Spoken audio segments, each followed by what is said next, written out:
sun is up, it's a beautiful day. My beginning will be as bright as the sun. Come, won't you come along? And it feels so bright, it's like luck is raining on me. Hello! Welcome to another episode of my gardening journey here in the countryside of Australia.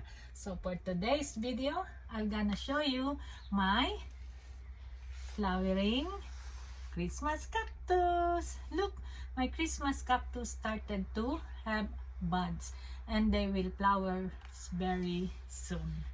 So, as you can see, if you are my subscriber, you will notice that I only plant those succulents and plants that are very easy to grow. I want my gardening to be enjoyable and not stressful, so I make them very easy so I can enjoy this hobby. Look, beautiful flowering, and they started to flower for this time of the year. In order for them to flower, they need a longer darkness, longer nights, at least 14 to 16 darkness, they will start to flower. I don't know why their name is Christmas cactus, because they flower here during winter time, June, July, August up to September.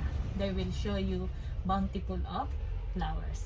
So let us wait and enjoy this beautiful Christmas cactus.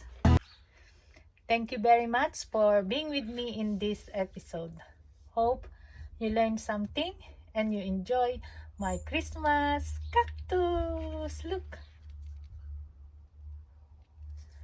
By the way, this is your happy gardener, Merlinda Kasapaw, living in the countryside of Australia.